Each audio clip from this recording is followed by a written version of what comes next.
Just want to call the meeting to order. Yeah. This meeting of the Reading Municipal Aid Department Board of Commissioners is being broadcast live at the RMLD's office at 233 Ash Street, Reading, Mass.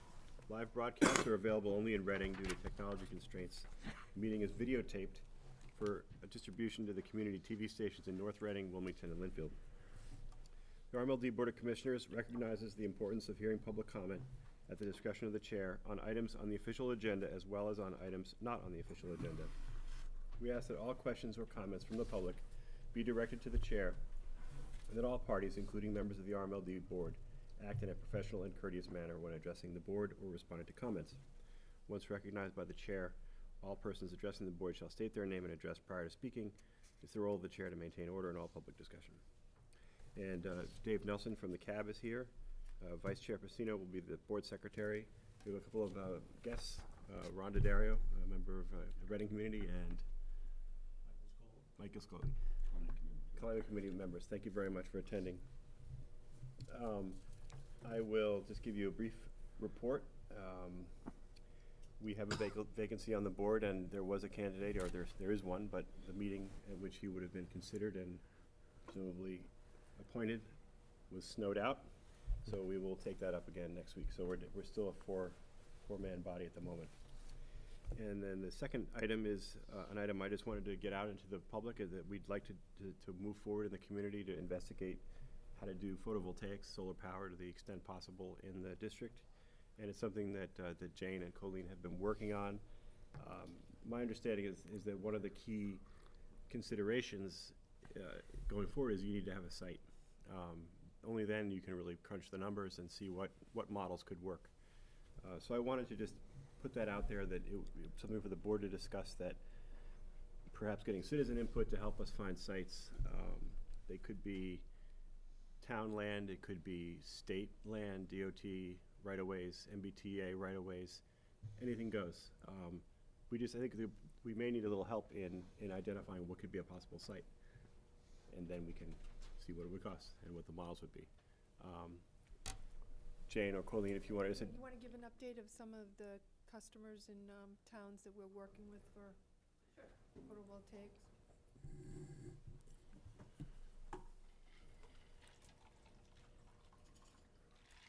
In the past, we've actively worked with the town of Reading. That was when the former I don't remember her title, but Mary DeLye was there, as well as the town manager and the planning department. So I was recently contacted by Jesse Wilson, and we're going to be meeting with the Metropolitan Area Planning Commission. They went out with an RFP for a solar developer, and that was recently awarded to Blue Wave. And so we're scheduling a meeting to look at the sites that were reviewed previously and to determine if the economics is there. One of the problems with citing some of the solar in a municipal is our rates are considerably lower than that in the investor-owned utility, which make the economics that much more difficult. So we're going to look to see if there's any creative ways to do that. In addition, we've been meeting with various developers and exploring options to take our existing Green Choice program and to put something tangible within our service system. We would ideally like 4 sites in the towns that we serve, and then we're trying to develop the economics of how do you site the photovoltaic, how do you set up the program so customers can sign up for this and they can actually receive the credit with either an initial capital investment or something on a monthly basis to offset the credit. So we're working on those factors. We've met with probably 4 or 5 developers. We go back and forth, and then when it always comes down to, do we have a site that's available? Right. With the current SREC program too, the value of those SRECs are determined by the type of site. So the DOER does not want land being occupied for this, so that has less value or no value. So they're looking at carports, maybe rooftops, brownfields. Those all are viable candidates, and then those are very limited as well within our service territory. So there's a lot of factors that go into it, and that we're trying to work and develop those programs. But if anyone has ideas or anything, we're glad to work with them and to take any ideas and move that forward. So where is the school department on this right now, as far as you know? Well, we had met and we looked at various buildings within the town of Reading, and that was with the former developer who the MAPC had to go out to take the second bid because that actual developer defaulted. So we looked at various buildings. A lot of them have roof issues in terms of how old the roof is. Or the way it's facing. I think the last meeting we were at, we were going to be looking at the hockey rink because I believe that it's a town building. But we hadn't gone very far, so I think we're going to follow up with the town and investigate further. If there were one thing that you would want, and not to put you on the spot, but if there was any input from the public, what would it be to what's the legwork that we need done that you don't have the capacity to do to help find sites? What would it be? I mean, the notions I've had are the DOT and the MBTA, the right-of-ways that go through our towns. That could be land at the margins. There's also the big box stores. There's huge parking lot at Jordan's and Home Depot, and there's a lot of space out there. You know, is this something where they would have to come and do it themselves, or that we could put something together where it's mutually beneficial? Yeah, all those big box I think stores? it has to be a win-win situation for everyone. It has to be something that would fit within RMLD's structure. It has to work. You have to develop a program that customers are willing to participate in. And we think if we have something tangible, that's one step better than having a green choice program where they're supporting renewable projects that may not be located in our area. So, you know, I guess cost and site is really the two main factors that we need to. And so we can't look at costs unless you have sites. Correct. Okay. So I put it on without any sense of what the process would be, but what does anybody think would be if we need sites, what is the process for finding them? Well, I have a question, if I may. Yeah. And that's, are wetlands off limits? Because Reading has a huge amount of wetlands. It does. Yeah, I mean, I was just, wondering the same thing. you know, just huge. And I mean, if you travel on the train at all, you see it Right. for about 10 Between minutes. here and Wakefield. Absolutely, and it's just wide open land Right. that's maybe got a couple, interesting animals on it. But the question becomes, is that a viable area, or is we would run into other issues with You probably trying don't to know, take- right? I'm not an expert in Okay. that, so I wouldn't. So, I mean, informally, we have some gentlemen here who have an interest in the issue that is laudable, and you know, this is one thing we could follow up offline. Did you want to say something? Well, I mean, Gary from the climate committee, along with Mike Stroller. You should come up to the Yeah. microphone. You should come up to the Yeah, why don't- microphone. We should bring you Yeah, up. It's okay. No, It's it's okay. good. It's good. It's okay, but let's when we're done you'll come up. It's fine. But I think it would be good whether we do it offline or now to identify Let some him talk. tasks. Let him talk. Yeah. Let him talk. All right. Do you want You to ought to come up to the now? microphone. Yeah, why don't Come you on up to the microphone. Have a set talk, so No, come on right up. Come on right up. Oh, come on up. Come on right up, Ron.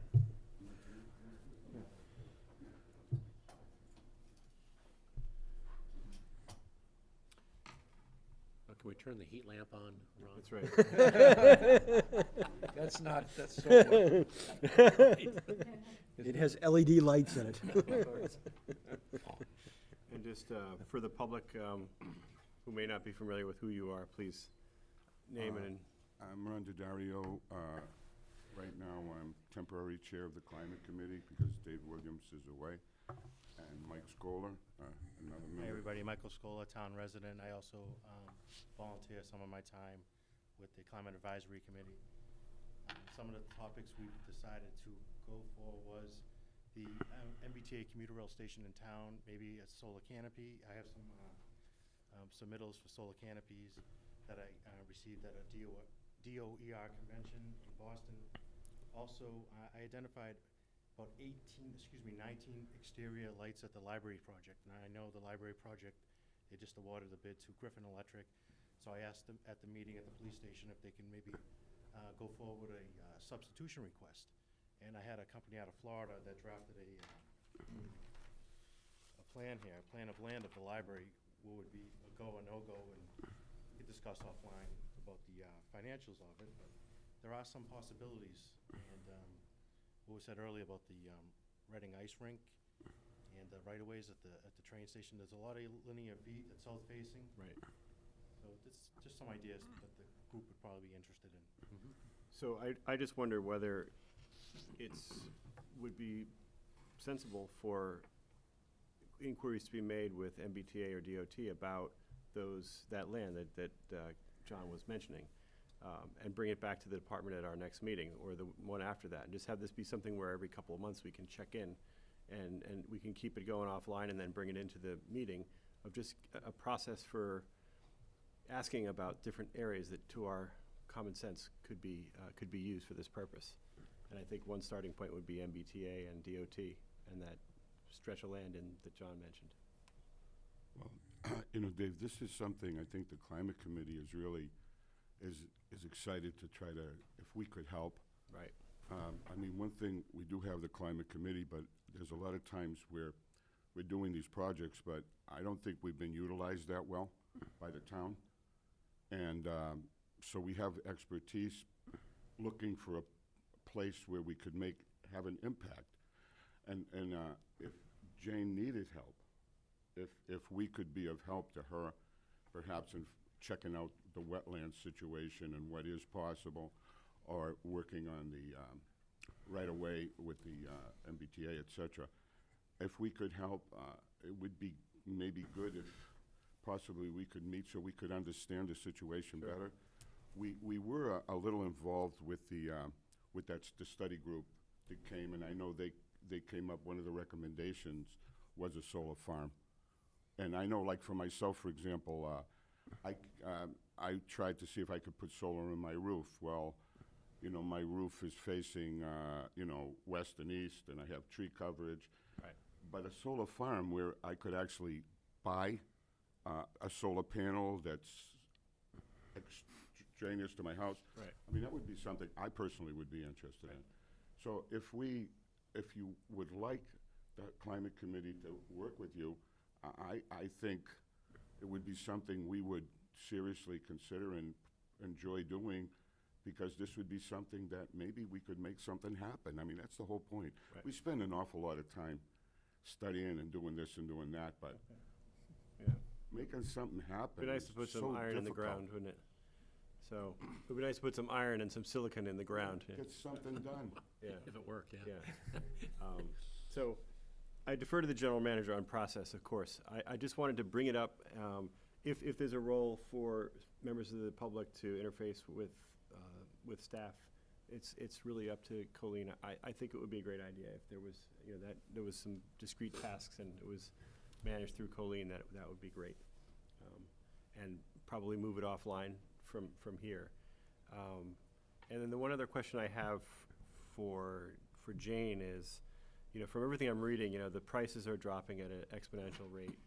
And we know that our transmission costs are rising. We know peak costs a lot. So when the economics now are close or not there, 10 years out, does that change to the point where RMLD could do this directly? Is it possible to do that analysis? Yep. Where if we procured and subcontracted the construction, we actually own generation again? Yeah, and Hamid and I are looking at that as Right. well.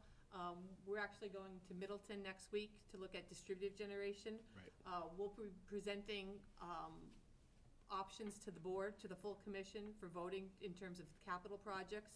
We'll be giving you return on investments and those kind of factors, so that as a board, you're able to make those decisions based on the numbers that we have. Okay, that's great. I know, one of my, excuse me, if I may. Please. One of my clients was out in Shirley, Mass, and I know when I drive out to Shirley, I see acres and acres of the PV panels. I mean, I don't know who owns the land or how they got there, whether it's private or non-private driven. Yeah, But- location is really specific, and right now the DOE they're really shying away from the ground mount because it's taking up a lot of space. Okay. So they really want you to look at rooftop canopies, so things of that nature have more value.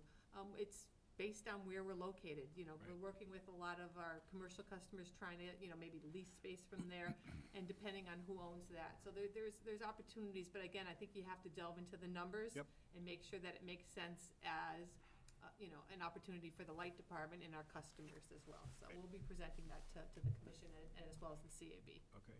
Because long-term, as the numbers get better and then the private parties are just going and doing it themselves, as they are now, the more that happens, that erodes our business, that erodes our revenue. When when others do it, right? As they are. And again, it has to be put into the model, because when we make those investments, we have to recover those monies, and the Right. only way for us to recover those monies are through our rates.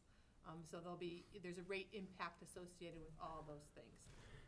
Solar is one of those things where, as a system, we're peaking 4 or 5 o'clock in the afternoon. So when you put up a megawatt worth of solar for peak, you're getting about 250 kilowatts worth of reduction. So we're gonna look through, it's an option. We kind of like to take the portfolio approach, where we don't want to put all our eggs in one basket. We're looking at, a peak demand reduction program, distributed generation, Battery. some solar, some battery, and Great. so there's definitely gonna be some interesting things coming. And to Ron's point, if individuals were allowed to invest in the project, that would certainly help the economics of it, right? Correct. Because they would basically get a return on investment on an individual level and be members of the towns or four-town Correct. entity. Yeah, and I'd be happy to attend one of their meetings so that we can work out the Oh, that's a good logistics idea. of how we can do that. So I guess bottom line is, in a time when the department has a lot going on, very busy on so many fronts, there are a couple of new bodies in the room who are ready to march out and Yeah. and do some work on a free to no-cost basis. I'm joking, but, so if hopefully that's valuable, that there's some I'd just also connecting. like to mention that we do have a member from RMLD, Laurie Ann Sylvia, who sits on the climate Okay, committee. great. So she's a very good conduit in terms of sharing what goes on there with us, and Okay. And I would like to praise Lorianne for her help and professionalizing us with her administrative capabilities and her contacts. And so she's been a huge asset. And just to tell the board and the general manager how much we appreciate having her on our committee.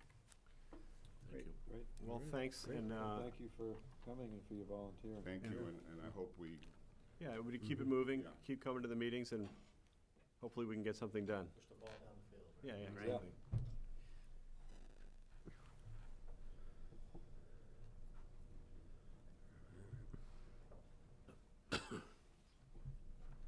Next item on the agenda, do we have an update on the LED streetlight replacement program? Not much of one, I guess.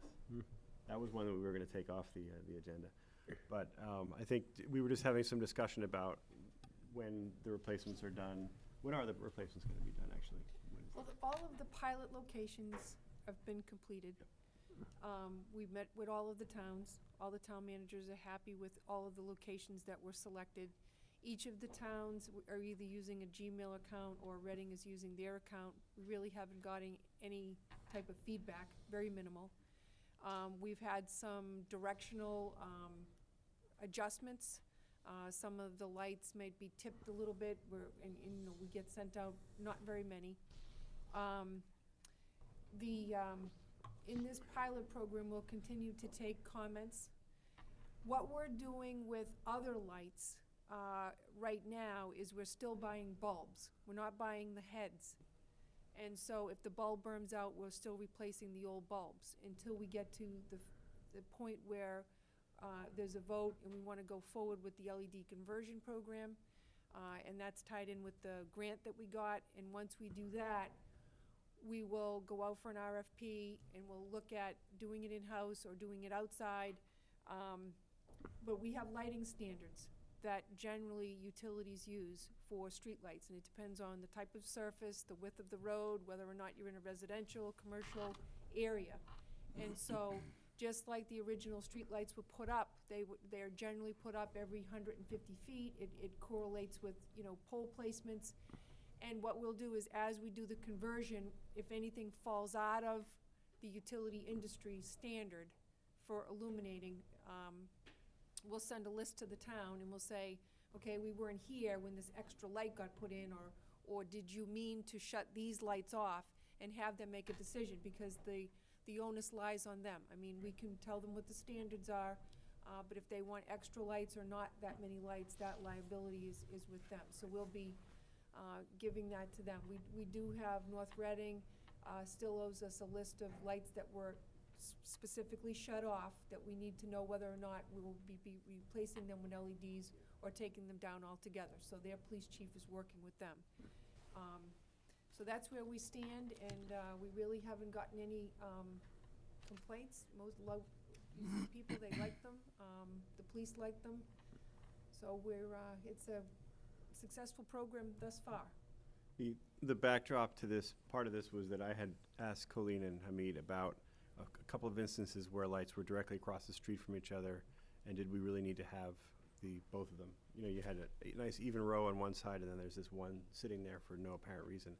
So I think this is an opportunity as we go out to take away a light that's not needed, and that saves us $500 and saves the town, you know, whatever in electricity. So, but A comment, if I may.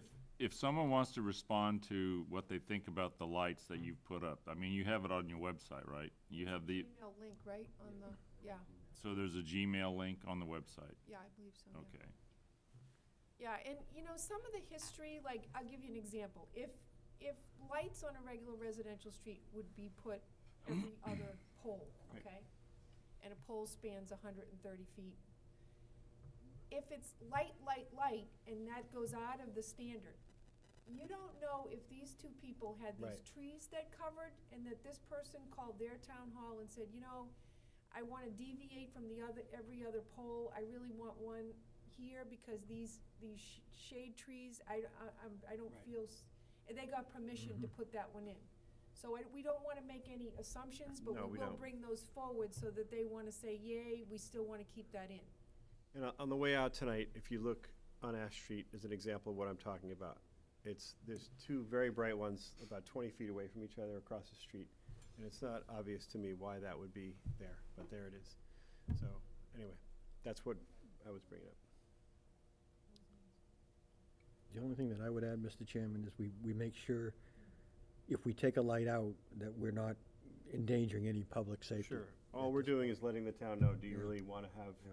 lights every 150 feet and then in this one spot, one across the street, which is anomalous Right. to the whole rest of the street. Because many years ago, we did get a request that certain lights be turned off in town. Right. And that the department did have an indemnification agreement with the town to do that. Right. And it turned out somebody crossed Main Street here and got hit and killed, and everybody got sued Right. at that point. So that's a different issue. That's shutting Right. off one that was up there in sequence, and I'm talking about just alerting the town when there's two next to each other that Okay. doesn't really comport to any standard. Because it's redundant. But you're absolutely right. And nobody's proposing to just remove lights willy-nilly. Good, though. Charter review changes. I have nothing further to add. to Nothing that. further added to that either. Okay. Moving right along. Board minutes. Okay, I'll move that we approve the July 24th, 2014 minutes as presented.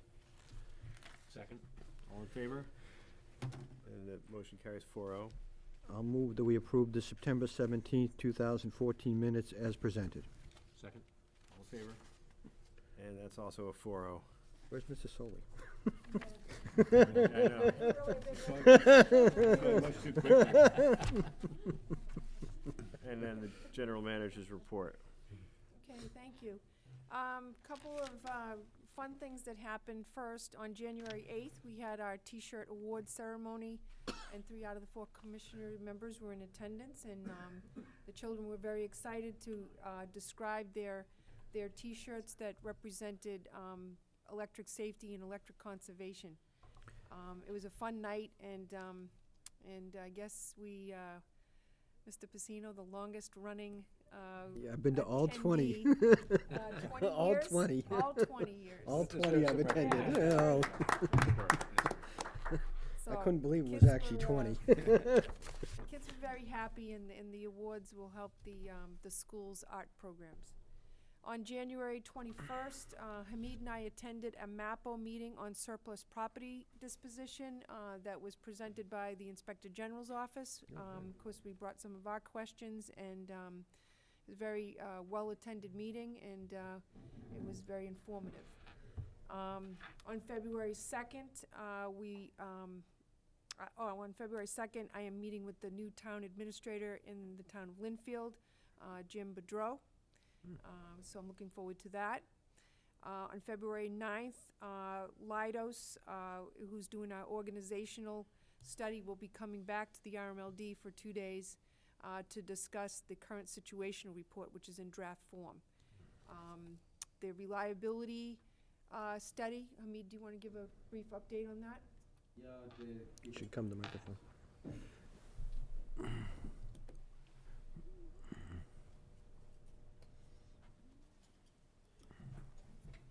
Good evening.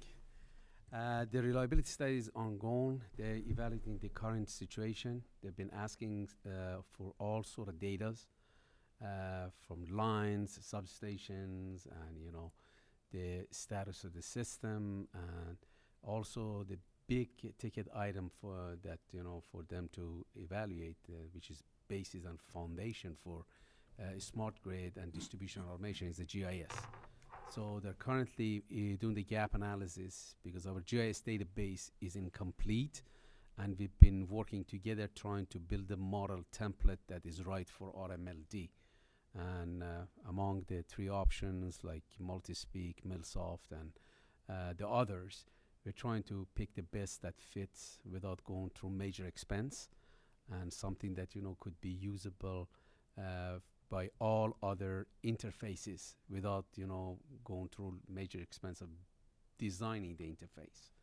So it's going very well. I'm pleased with the findings and recommendations that they're going to bring forward. I'm looking forward to set of recommendations that we can use. And we've also talked about the need for the new substation, which probably it's going to be recommended for year 2018, 19, and 20. 2018 to go for search for the land, property, and permitting. 2019 for the equipment, the transformers and switch gears, and 2020 for implementation. And it's going very well. I have a question about the GIS. Sure. So we were talking about streetlights. Are they indicated on the GIS exactly where the streetlights are, the existing ones? Yes, we do have. We do have the street lights, and you have what I've asked them to do really to give us a list of the attributes, the primary attributes and the secondary attributes. The primary attributes are the ones that we immediately need, like MillSoft for engineering models, and the secondary attributes for the ones that for maintenance data or record keeping that we'd like to take, including the street lights, the age of the poles, like the age of the anchor, how many anchors we have, all the pole attachments, stuff like that they're not being used in general databases for interface with the technological subsystems that we are employing, or we will going to be using them, but they're going to come in handy just for statistical reasons and follow-up maintenance and stuff like that. So right now they are or they aren't in the GIS, the streetlights? Right now, we're not sure that the data, unfortunately, because the database hasn't been really kept up to date. We don't trust the data. We don't know. If I have to guess, maybe 50-60% we are there. So we asked them to look at it, see what is there, what's not there, and what we need to add.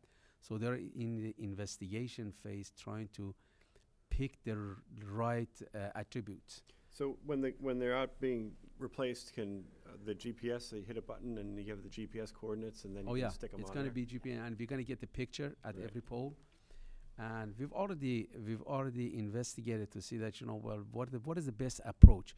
Should we just go ahead and build on what we have, or should we just start the data collection from the beginning? Right. The best approach, based on what I've discussed with the GIS expert, is just to go ahead and start the data collection from the beginning, from the scratch. Okay. And we've been getting some codes for that to see what the reasonable price tag would be.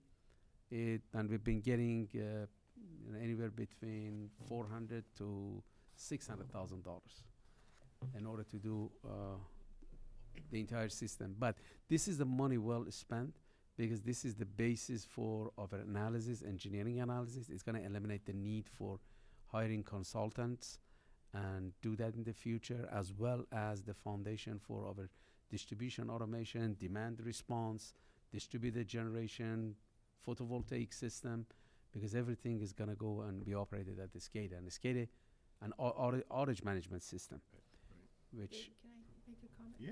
So, some of the data was collected a while ago, but then there was a lack of keeping it up to date. And then some of the data to make it filled in was default data. So now you have a combination of what's as-built, what's not as-built. Right. So what Hamid's talking about is the attributes of the lines where you're doing voltage drop calculations based on the wire sizes is one, and then you have all the other attributes, like the pole attachments and stuff like that, which is other layers that you also use in analysis. And it gets to the point where so much has changed from when they first started collecting the data. You don't know what's real and what's default and what's missing. So we will collect the streetlights again when we go out to each pole. You'll get the age of the pole, the height of the pole, everything on the pole, the anchors, soup to nuts on every pole. And then that's GPS latitude and longitude, and then you overlay it over your assessor's map, and away you go, and you start your layered map. And we're also gonna take pictures. We're gonna take the picture of every pole, so we have in database. yeah, so you click on it and you see a It would picture. be nice to have that to for verification. We also created two processes. One is, let's go back and collect everything that is out there now. So the past data, and the second process is, what are we gonna do? How are we gonna keep the GIS updated so we don't have to go back to this 5 years down the road? So the new process for that being that, any new job that it's being designed, they're supposed to take the picture of the GIS and any changes out in the field. Once the inspector or the designer goes out in the field to make sure that to implement, to do the construction, they're gonna survey every single pole again, and any changes that they decide to make in the field, it's gonna show on the as-built drawing. It's gonna be brought back to the GIS analyst, and the GIS analyst, Bob Gannon, he's going to update the database. So we're not gonna fall behind, because from the time that you have the database collecting all the data and you have your database updated, the next day it's gonna be outdated if you don't keep it up to date. So this is the ongoing process in order to make sure this is not happening again. Sounds great. I'd like to make a comment. While we're on the topic of reliability, I'd like to commend the RMLD for performance during the recent mega storm we just had, Juno. I mean, as I understand it, the response was ready to do, but the reliability seems to have been built in. I mean, it makes it so obvious that nothing happens, and yet everyone expects that nothing will happen. But it's so difficult to get to that point, because you have to make a lot of investment to make it seem obvious that that nothing happens, literally. That's right. Because you've done the tree trimming, you've done the poles, you're eliminating the snow. It just I thought it was fabulous. I mean, I kept Yeah. waiting for the power to go out, and it didn't. Well, I would personally like to thank the state, because this driving ban really helped Yeah. with pole hits. Oh, I bet it And did. that's, if you're not getting the wet snow, we're getting 60 mile an hour gusts. And like you said, the tree trimming's been coming along well, but people smacking into poles is really, a lot of the damage. And that pole ban really did help that. And I just thought the storm went well for everyone because of that. I'd also like to thank Jean, our invaluable resource. I discovered emailing on the day off that Jean, I assumed she was at home emailing, but she was here. Yeah, she was here. Providing support and making sure the staff had food to eat, because there weren't many supermarkets open, as everybody knows. And I think generally I know I speak for all the commissions, we appreciate all Indeed. Absolutely. the great Yeah. support, Jean. Nice work, So Jean. thank you. Thank you very much. I appreciate it. I also would like to extend my appreciation to the staff, to both managers and also engineers, technical services and line operations, for being well prepared, and they were ready to hit the roads should there have been any incidents. And we're there for the people. And Did you get a call from Nantucket? We would have loved to help them if I'm we sure. could, through mutual aid. Of but- course. but- I just had a question, Mr. Chairman. So, Colleen, is there briefly a process and timeline for the organizational and reliability studies to come before the board? I know that eventually that's Yeah, happening. it's supposed to be later in March. You know, right now, we're reviewing current situational, making sure that they've captured, you So know, that's all the the February changes. visit probably to. Yeah, they're coming in sanitize to everything. talk to us about that, then we'll have a current situational, and we'll, you know, discuss that with the board, and then they'll go back and the current situation isn't necessarily the recommendations, it's what do you have? And then the next step will be, what do you need to do? Okay. And so we're approaching the first step, right now, so. So probably, so is March, April, when we might see a report? Yeah, this storm caused us to be like about a week behind, because they were supposed to come this week. This And now they're week, gonna come Yeah, on they're not- February. February 9th, so 9th, we right. lost a little bit of a week, but. Thank you. Okay, the only other thing I have, is, I just wanted to say that, the RMLD, and, I think we'll probably give a presentation to the board maybe at the next meeting here. But, this is the peak demand reduction program. And on January 22nd, the RMLD put on their first customer, invited peak demand reduction, presentation. 16 customers showed up. We had a lunch and learn workshop. Tom Olilla did a fantastic job as our peak demand reduction program and energy efficient representative. We also have representatives from Tangent. This is where we give the customer incentive for curtailing and helping us with our peak. Jane, if you'd like to give a brief synopsis of what went over in this, and then perhaps maybe on the next agenda, we could have Tom Olilla give a couple of slides.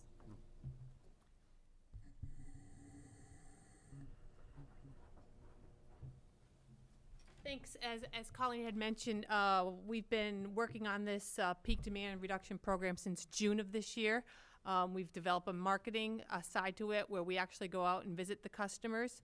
So we have probably over 20 customers that have actually signed up. It's a voluntary program where customers get notified on a monthly basis when we're approaching a transmission peak or a system peak. The system of peak occurs during the summertime, and we have transmission peaks obviously every month. So we have a program set up where the customers get notified via email, and they're given a 2-hour window where they're asked to do some load reduction programs. We have some measurement and verification tools that we're currently utilizing. The customers have access to a dashboard where they can actually see the reduction graphically on their site, and it's been very well received. The hope of that is we share the savings with the customer. The customers keep 50% of the savings on a monthly basis if it's a transmission peak, and 50% on the capacity peak each month. As transmission and capacity is projected to increase in the upcoming years significantly, we feel that it's a very important program that if they can get their feet wet and achieve some savings, we as the RMLD receive the other 50% of the savings, and all our customers benefit. So we're hoping that it takes off really well. The towns have been approached. North Reading and Reading have signed up. I think Wilmington is a little busy right now with their high school, their new high school coming online, but we're hoping to get them on board. So we're working with all our, we're starting with our large customers, and we hope to kind of gear this down towards our smaller ones as well as our residential programs. And In we'll be Linfield? offering this quarterly, correct? Yeah, it'll be a quarterly program. In addition, we had it videotaped, so we hope to update that video on our website for either employees, commissioners, residents to kind of get a feel of what the program entails. And then we're going to, as Colleen said, have this quarterly, and the topics will vary, but we're trying to show them how they can reduce, because a lot of we were trying to make it seamless and very ease of implementation, so that if you raise that thermostat a couple of degrees, it's a short period of time, and even if you only can do it for a half hour as opposed to the full hour, you'll get some reduction.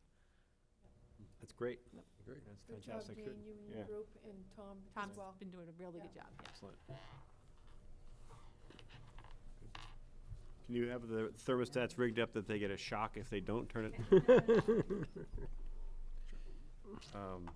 you're up anyway, Jane. I think you're gonna come to exercise tonight.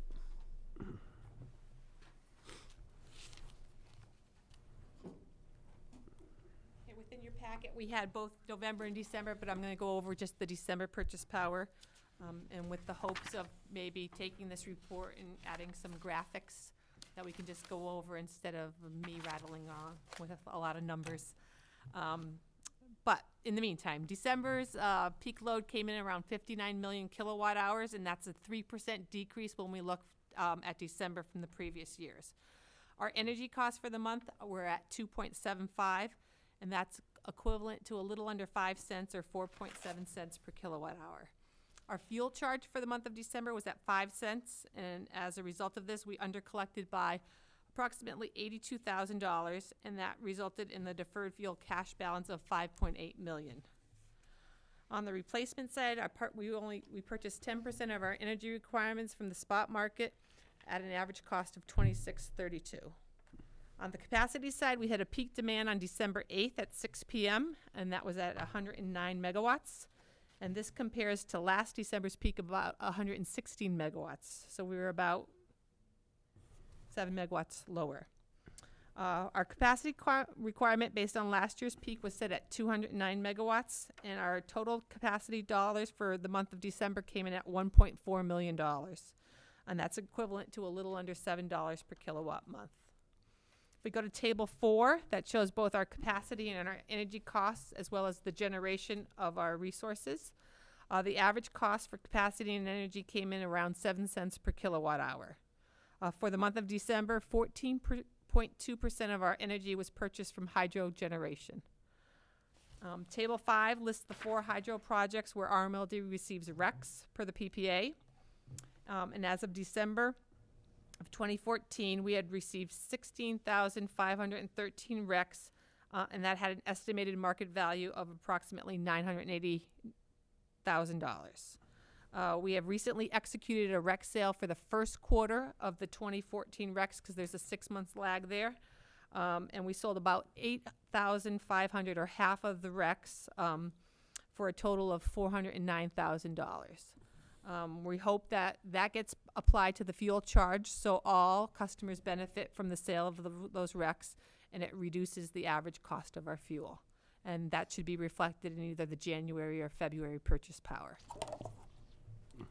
Moving on to table 6, transmission. For the month of December, our transmission costs came in at approximately $812,000, and that's about a 13% increase when we look at the previous month of November. Table 7 and 8 look at the efficiency.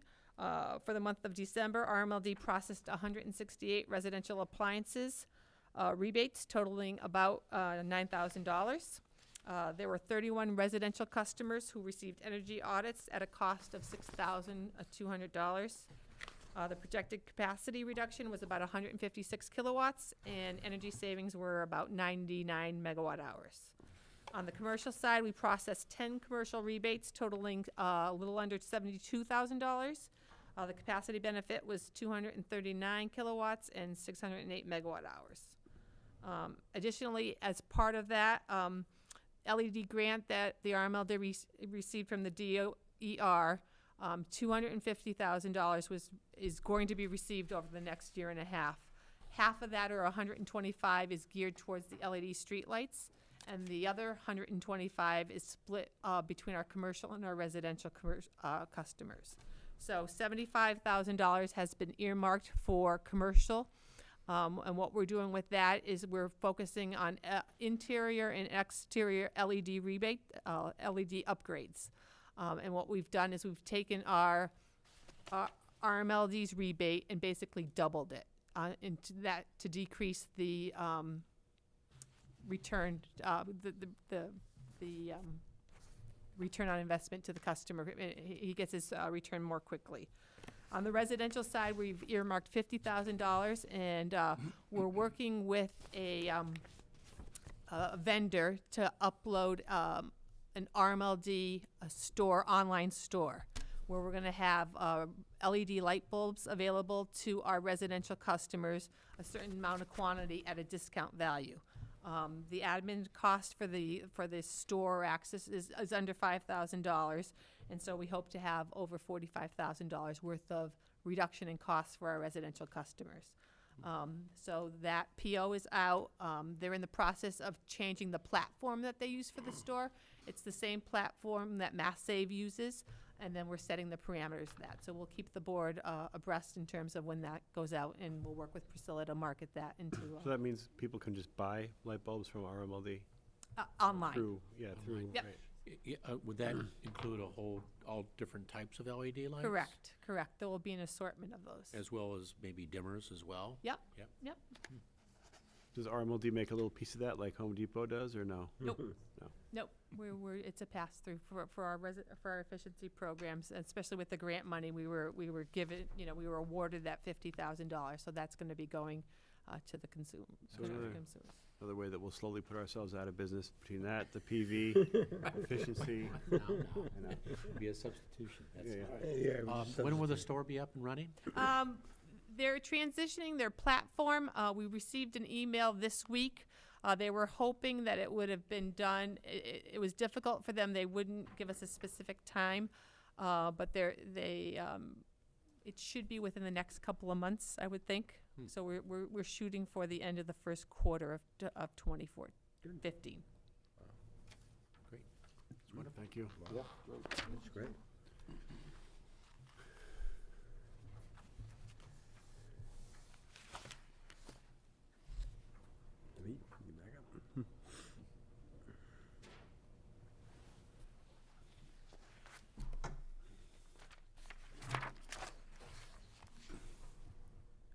Okay, for engineering and operations monthly report for month of December, on page 1 and 2, you see the list of capital improvements, the projects, which they come in 4 categories: construction projects, new customer service connections, the special projects, capital purchases, and the routine constructions. The spendings for the month of December were $152,163, bringing the year-to-date spending to $980,383.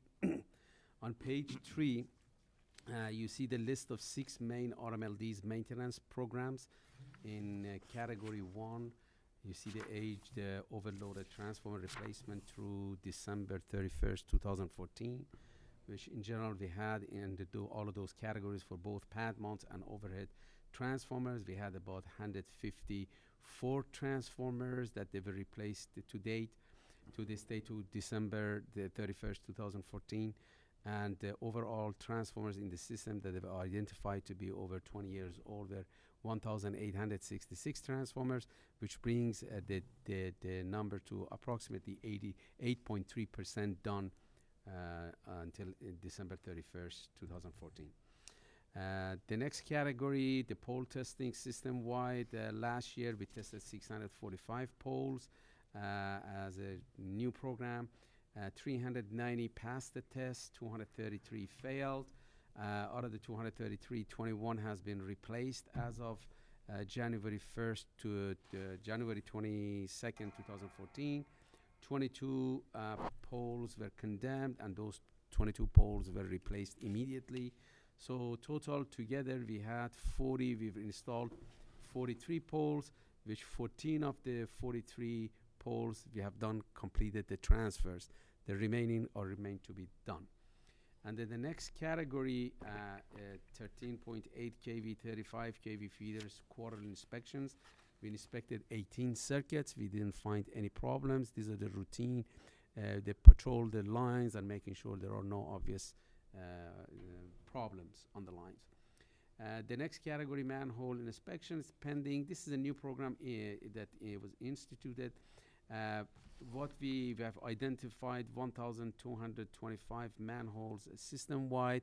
Although this program hasn't taken off, However, the 50 manholes are to date have been inspected, and that brings about 4%. And this is an ongoing program moving forward to make sure about the integrity of the assets, the underground assets.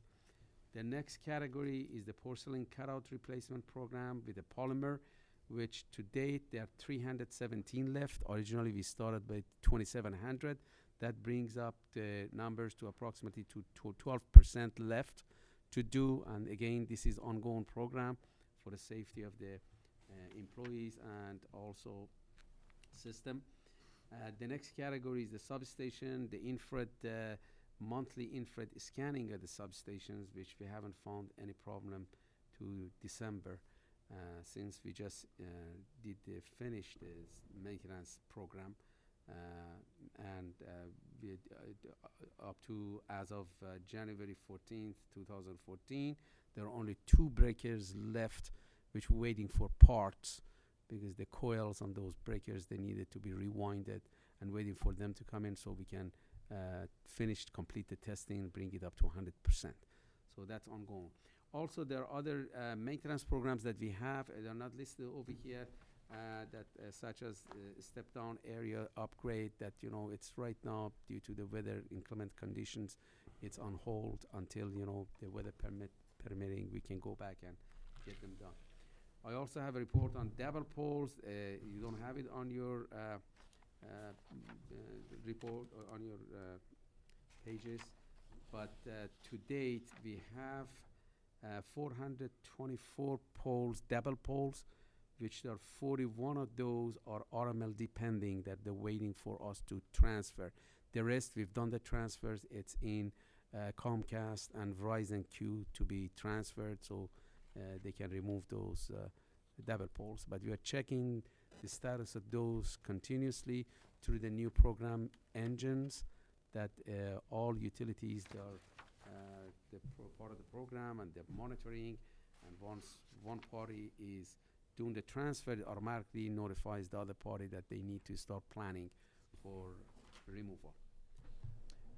Any questions on those? Good. The next page, on page 4, the system reliability, as you could see, the bar graphs, they show SAIDI and SAFI and KD.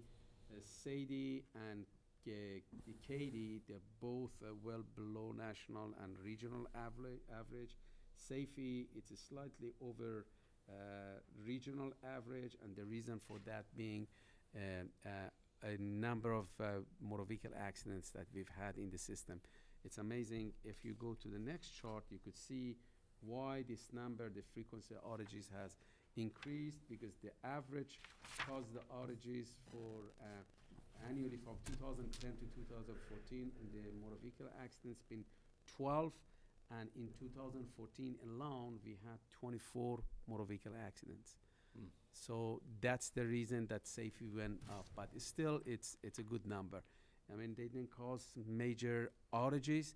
However, anytime that there is a bump on the system due to motor vehicle accidents or any fault, that number goes up, meaning that you've had an event, which means you've had another outage that increases the frequency of the outages. But it may not have affected the pole, you're saying, but it might have not compromised the pole 100%, but due to the safety factor, we once the pole is hit and we feel that, there is a safety factor involved, public safety, immediately we don't take any chances. We just go ahead and, replace them. Sometimes they snap from the top of the pole. Sometimes the pole is kind of relocated, and after it's been inspected, if it needs to be pushed back or if it's sort of compromised but not 100%, we just don't take any chances. We just replace them. It's easier to deal with it that way.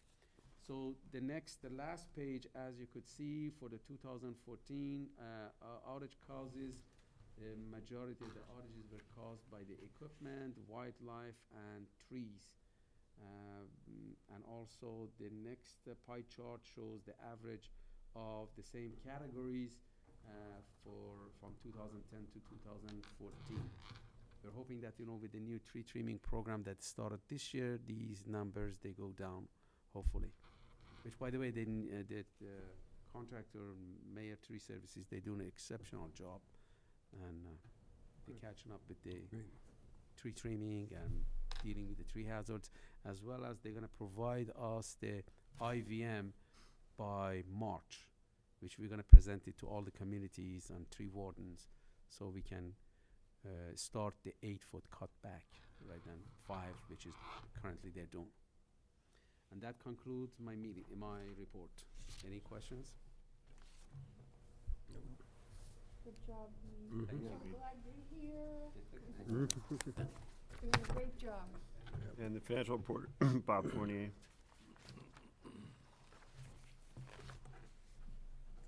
Evening. Hi, Bob. Tonight I'll be presenting the December financials, which represent the first 6 months of this fiscal year. Looking at the month of December, we had a net loss, a negative change in net assets of about $121,000, which brought our net income to a little over $3 million for the first 6 months.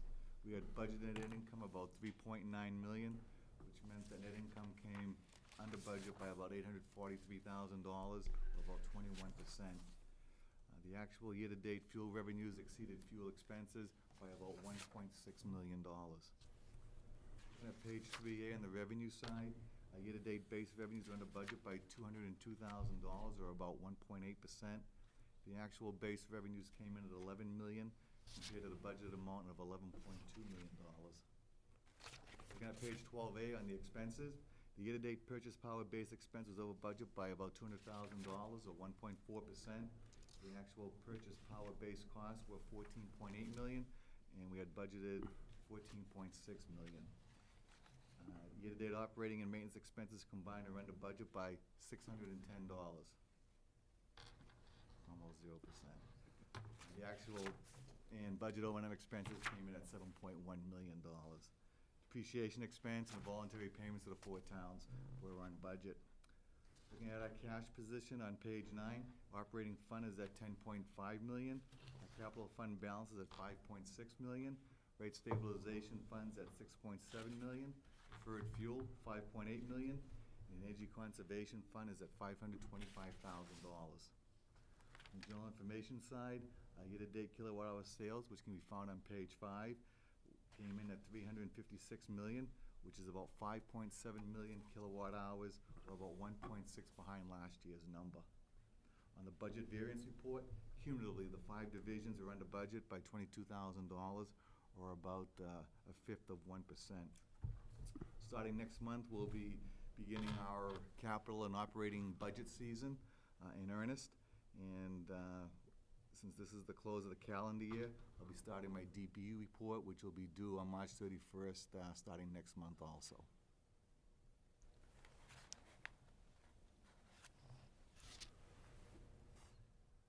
Any questions? Did you have one, Doug? Well, no, just the only question I had was, being under the budget in terms of the base revenues, that's all, which seems to be a continuing trend, and that's gonna ripple back and, have some repercussions a little bit later on. Yep. Right? So, and we had talked about this a little bit earlier in terms of, maybe getting different ways of looking at this from a graphic perspective, so we can see trend analysis, which I think would be very helpful for all the commissioners, certainly, in terms of understanding, where it's headed. Yeah, that would be great too. Instead of, month to month or chunks of time, to have us, give us a couple of years and projections as well. We started that process. Right, and yeah. Yep, that's great. Well, we all set? Thanks, Bob. Thank you, Yep, Bob. very good. Yeah. We got some bids. Does anybody want to? Yeah, I'll make the motion whenever you're ready. Go ahead. I'll move that bid 2015-12 for line truck chassis inspection, preventive maintenance and repairs be awarded to Taylor and Lloyd, Inc. for $100,192.30 as the lowest qualified and responsive bidder on the recommendation of the general manager. This is a 3-year contract, by the way. Yeah. you want to explain this one, Hamid? Yeah, this is basically for heavy truck maintenance, for routine oil changes and parts, and the factory recommended maintenance. There are a list of them. They're like about close to 100 points check, and also the part replacement, as for the brakes, suspensions, powertrain, cab, automatic chains, service body, lift gates, and DOT state inspections program, that they're all inclusive in the bid. And it's a pretty good price. Basically, it's been the same, almost approximately the same for the last bid was from 2012 to 2014. Came out to be $106,517. So this is well within the range of We've had a, So- go ahead, I'm sorry. If you have any question, you wanna? just wanted to know. Okay. So if that's all right, I will respectfully request to vote for awarding the bid to Taylor and Lloyd Incorporation for the total amount of $100,192.30.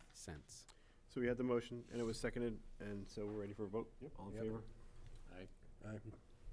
It's 4-0. Okay, next Thank one you. is move that RFP 2015-16 for an RF mesh AMI system be awarded to Eaton's Copper Power Systems as the most advantageous, responsive, and responsible bidder for a total cost of $199,936.20 on the recommendation of the general manager.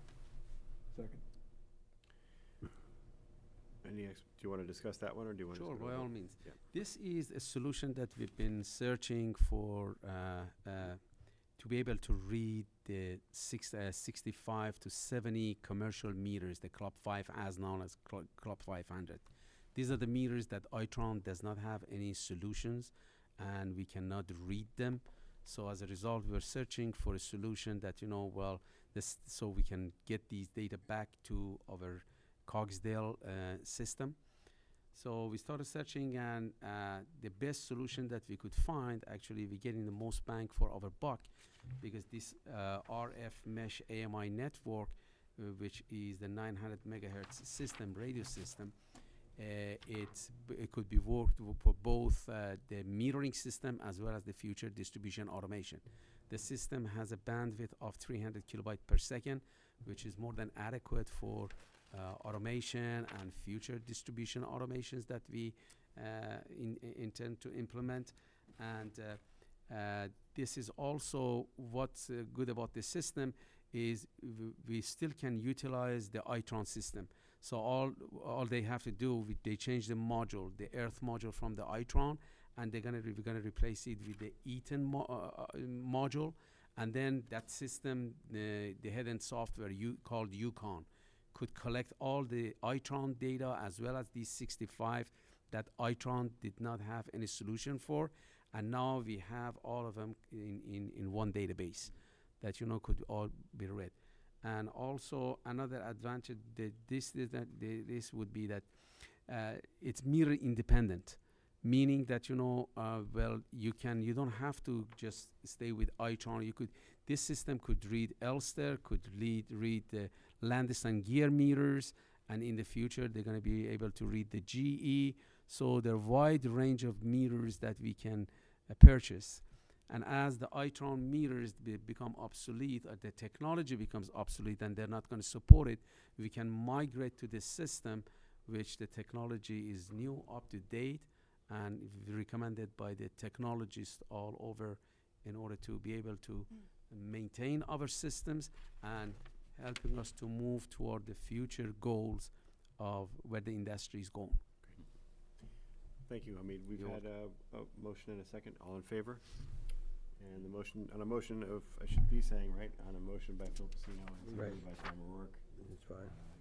The vote is, Can I add something? Yeah. This, when I first came, I said what was purchased here was an AMR system, a non-two-way. Right. And I put a hold on the 500 Club because there was no point in putting in a non-two-way communication. Right. So Hamid did an excellent job coming up with an AMI system for the 500 Club that we can also change out the module on the AMRs at certain locations at the end of the lines to Right. get that two-way communication. In addition to that, with 30 or 40 meters that the fixed network couldn't reach, all in one package. Great job. Thank you. It was Um, the teamwork with Team, Jane yep. and from Bob's group and, engineers. I remember the first meeting, the vendors come in, they were like, you can't do it. And it's like, no, that's not gonna be the Not answer. acceptable. We are going to keep going. What's So the 500 Club? I'm sorry, maybe I that's missed your largest customers. it. Oh, right, of course, okay. Yeah. So communicating 'em with Tangent and this demand, peak demand, I mean, Yeah, that yeah. two-way is essential. So we have a little bit of a hybrid system, but we managed to save, you know what I mean? And so as Hamid said, as we go along and we replace the meters, we can do it and start to make them two-way as we go down the road. And another feature that these meters, they actually, the system offers, we can read the end of the line voltage, which Itron meter cannot read. So anytime there is a switching done, especially with the future OMS, outage management system that we're gonna have, that's critical. Because anytime you transfer the load, you wanna know whether the last customer on the line it has a appropriate voltage, the proper voltage. So this is gonna help to solve that problem as well. So do they read phase as well, phase angles and things like that? And Yes, they do. We know which meter is connected to what phase. Which that data that is collected, it's gonna go to the central system called the that's the distribution management system. And from distribution management system, it goes to various subsystems, fault detection, isolation restorations. It's gonna go for power factor corrections, and the system automatically knows that which meter belongs to what customer, to what transformer, and therefore we can also start collecting and actually implementing our TLM, transformer load management, and then do the life cycle analysis to see that these transformers with this type of load, how long would it last, and when would be the next time that we have to upgrade or change so better load management all in all, which is gonna Absolutely, I bring think it's the great. I mean, you need the data efficiency. to be able to make Right. Yeah. any decisions, Right.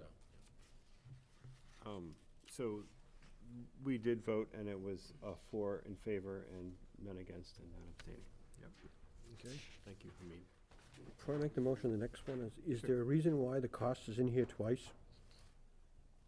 In the motion?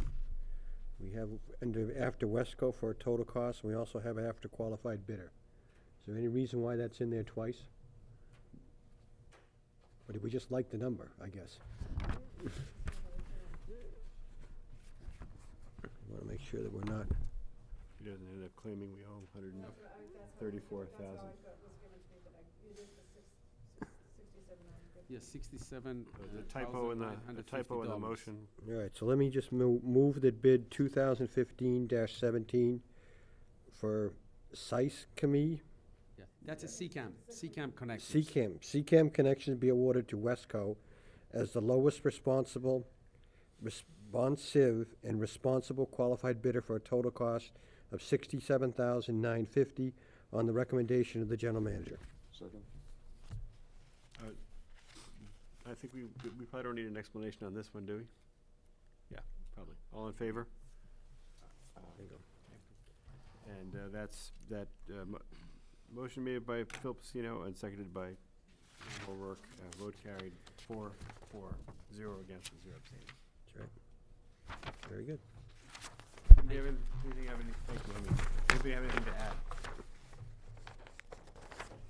It looks like we lost Rhonda Dario. He, nobody comes to our meetings, and half of our audience leaves. We want to get some feedback on what can we do better next time to make it a little more interesting. Popcorn, drinks. All right. Maybe shorter meeting. Shorter meetings. I mean, the subject matter is so fascinating. Yes. How come, where are all the citizens? We're all the citizens. Yeah, all right. Yeah. So on a motion from John Stempeck, I'll move on. So, anything else we need to discuss other than the next meetings? No?